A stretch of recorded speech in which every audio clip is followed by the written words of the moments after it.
Hi, my name is Jory. I'm the Dive Master and Dive Safety Officer here at Great Lakes Aquarium. Welcome to our dive room. Today we're going to be taking a tour of the dive room as well as dressing a diver as we go. So the first piece we're going to look at is something we all wear as a diver, a wetsuit. Especially here at the aquarium, we wear a couple different types depending on what environment we're in. Of course, as water temperatures change, we may need to change what we're wearing as far as exposure protection goes. Dan here is wearing a very, very spiffy 3mm wetsuit. This is going to be something that we are going to end up wearing in warmer waters, our reef exhibit, our shark exhibit, and even a few of our Amazon exhibits as well. Those higher water temperatures, we don't need quite as thick of a wetsuit, so we don't overheat. Now, for some of our other exhibits, like our Isle Royal exhibits, we're going to wear something a little bit thicker. This is going to be a 2-piece Farmer John wetsuit, which becomes a little over 10 mils when everything is all put together. Double layers with this one, again, keeps us nice and toasty warm. If that still doesn't do the trick, our last piece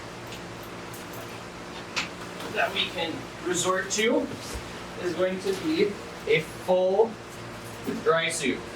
So with a dry suit, exactly like the name says, we put this bad boy on, it seals everything around our neck and our wrists, and heavy duty zipper in the back.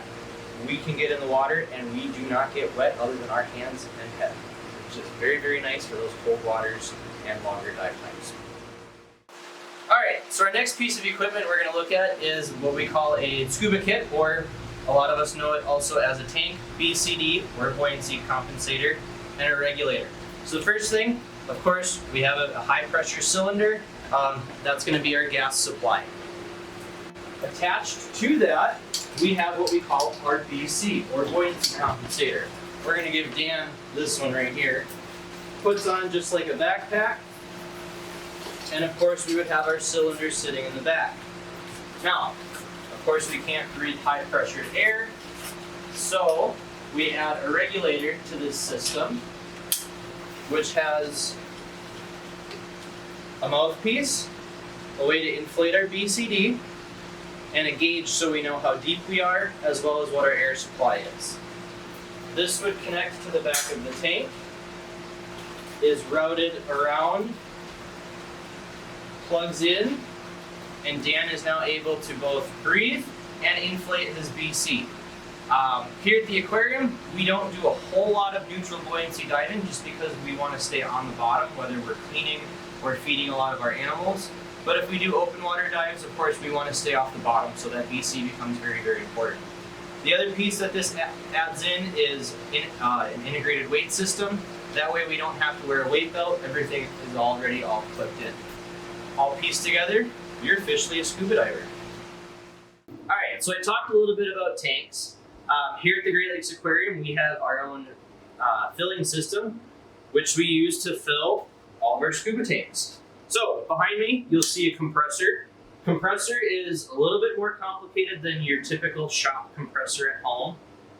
This compressor specifically is designed to pull all the moisture out of the air. Now, another fun fact is, our scuba tanks are not filled with oxygen like a lot of people think. Our tank air is the same air that you are breathing right now, good old 21% oxygen. So the compressor compresses everything down into an amount, it sends it through these lines, and it runs it over to what we call a cascade system. An easy way to think of a cascade system is we have really, really big, high-powered or high-pressured scuba cylinders that are going to fill smaller ones. We're able to move air depending on what our pressures are, so that way we can fill tanks of our different sizes.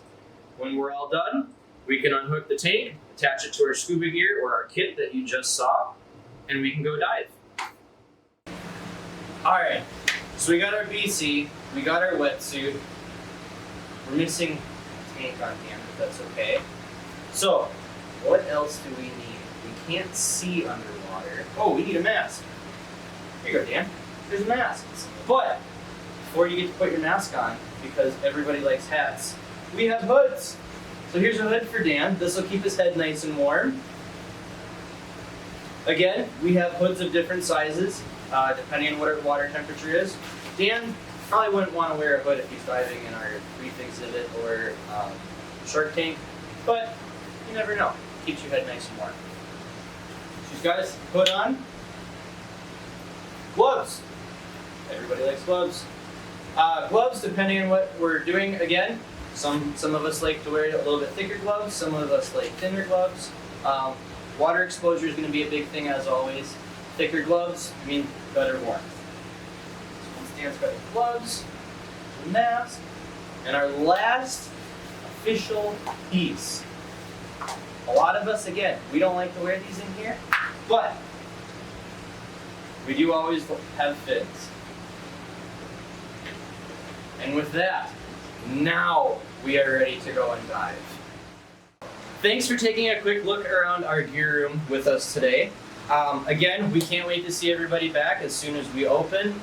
For any of those out there who may be certified as divers, we will be looking for dive volunteers. Any college students, we do offer a dive internship as well, which gets you very, very up close and personal with a lot of our behind the scenes stuff, as well as a little bit more of our feeding and exhibit maintenance as well. So again, thank you. We look forward to seeing you back. Dan, let's go dive.